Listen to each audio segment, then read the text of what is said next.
Merci d'abord pour la question. En parlant, quand je remettais le matériel là, au gardien du mausolée, je crois avoir parlé de ce que vous venez de me poser comme question. Ce n'est pas à moi de répondre au lieu et place de la maison civile. Moi, j'ai fait mon travail comme la famille politique du fait Dr Étienne Tshisekedi et du chef de l'État. Je sais, la Constitution dit clairement qu'un président de la République est au-dessus de la mêlée, mais il est sorti quelque part.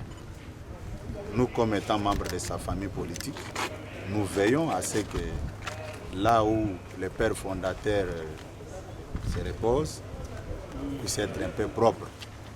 C'est dans ce sens-là. Vous pensez que si je viens ici et je trouve que nos amis veillent sur la propreté, sur les remplacements des drapeaux et autres choses, je ne peux pas le faire. Mais je ne peux pas croiser les bras quand je me rends compte que rien n'est fait. C'est seulement ça. Je n'ai pas besoin de polémiquer, puisque vous savez, si souvent, c'est vous de la presse qui crée des polémiques.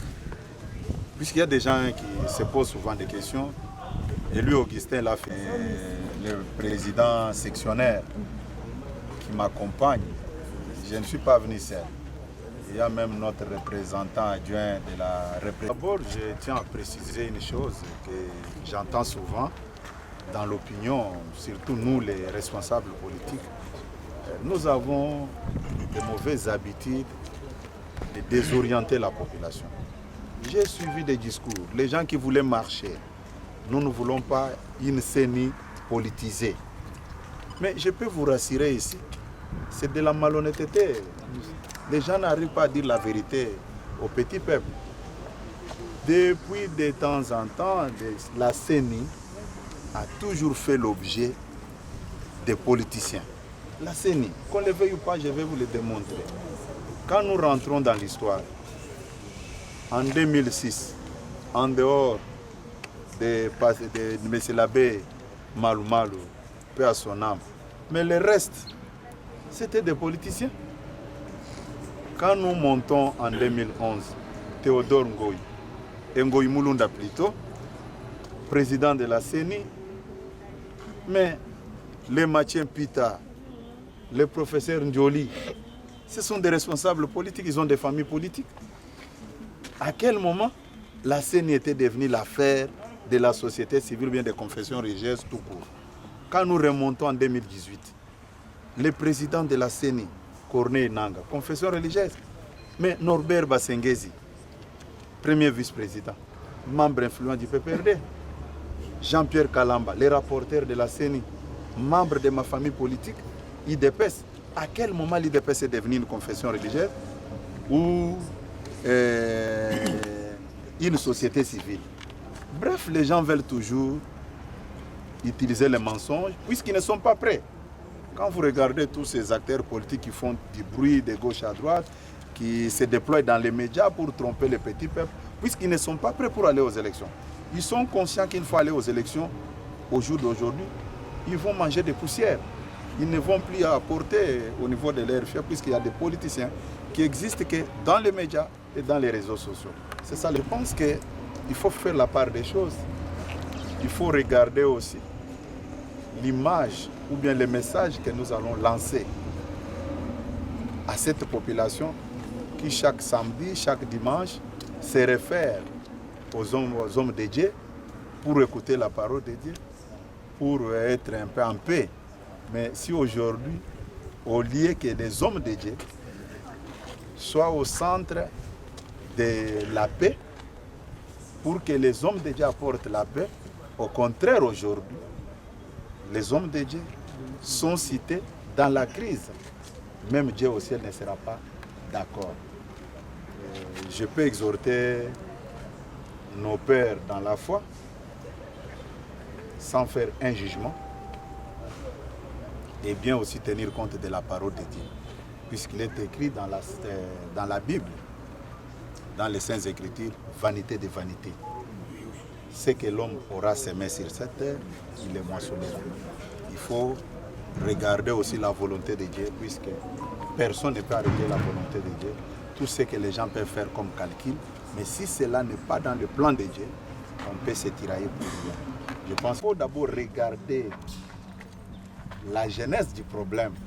Le président Bosso est là pour réceptionner les propositions des confessions religieuses. Puisque si les confessions religieuses avaient parlé le même langage, on ne pouvait pas se référer ni au président de l'Assemblée nationale, ni au chef de l'État. Vous savez, c'est tout à fait normal.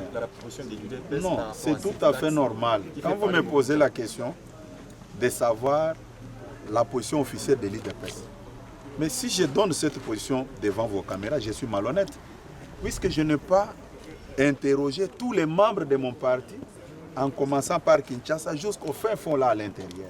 Mais le vrai problème réside à quel niveau? Le vrai problème, c'est au niveau de la communication seulement. Moi, je pense que les ministres, son équipe, son staff de communication, allaient communiquer pour expliquer à tout un chacun qu'est-ce que taxe RAM, puisque moi-même qui vous parle, je suis profane à la matière. J'ai appris même la signification de mon RAM il n'y a que 3 jours. Je dois être sincère avec vous. C'est une gymnastique purement technique. Mais les gens veulent apporter la confusion inutile. Puisque vous avez votre diplôme soit en économie, soit en droit, soit dans quelle autre discipline, vous pensez que vous devez comprendre même des choses techniques. Puisqu'à ce qui me concerne, je pense que le ministre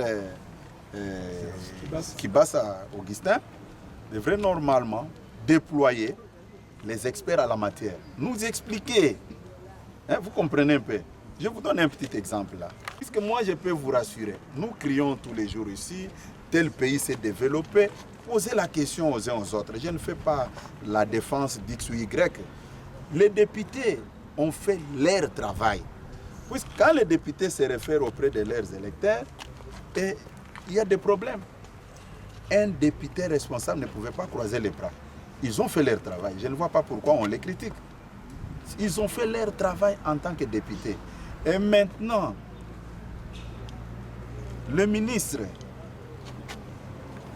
devrait normalement déployer son équipe. Et l'équipe devrait passer dans tous les médias, passer dans tous les milieux, convoquer les conférences, débats, expliquer à la population les biens fondés de la taxe RAM. Voilà. Ils n'ont pas fait. Maintenant, ils se retrouvent. Même les ministres n'est pas fautif dans cette affaire. Hein? Hein? Le ministre n'est pas fautif dans cette affaire. C'est comme à l'époque où il y avait une divergence de vie entre le ministre de l'EPST et l'inspecteur général des finances. Il y avait seulement un problème d'incompréhension. Mais comme aujourd'hui, tout le monde connaît, les gens se sont invités même dans les débats. Chacun pouvait émettre son point de vue. C'est la même chose avec la taxe RAM là. Puisque moi, je peux vous dire, si aujourd'hui, il y a une bonne communication, avec des bonnes explications, comme nous voulons que les choses changent dans notre pays, il n'y aura pas de problème. Mais les gens concluent même. Regardez, le ministre de l'enseignement supérieur universitaire invite tous les responsables des institutions universitaires. Il dit, pour avoir... J'ai mon diplôme de licence, mais je vous dis ici que je suis profane puisque je ne connais rien. Hein? Si RAM, hein? Registre d'appareil mobile, c'est maintenant que j'ai eu même à comprendre que c'est ça, mettre RAM qui entre dans nos téléphones sans demander notre avis. Hein? Et j'avais suivi même un autre politicien, un juriste de son rang, qui était en train de confirmer que non, Ramouana, téléphone à Augustin Kabouya, ezakana adikambwa Ram. Téléphone à Jean-Marc Aboun, ezakana Ramte. Mais moi je me suis dit, j'étais là en train de suivre, j'ai dit mais c'est de la folie ou bien il a quel problème avec sa tête? Est-ce que lui contrôle mon téléphone? Parce que le problème c'est quoi? Nous sommes habitués, nous étions habitués de mettre autant d'unités et ainsi de suite. Mais dès qu'on coupe, ça crée un problème. Je pense qu'en toute responsabilité, pour que les gens ne se moquent pas de nous, puisque ça engage la République démocratique du Congo, en toute responsabilité, l'excellence qui passe à Augustin doit normalement communiquer. Ce n'est pas lui.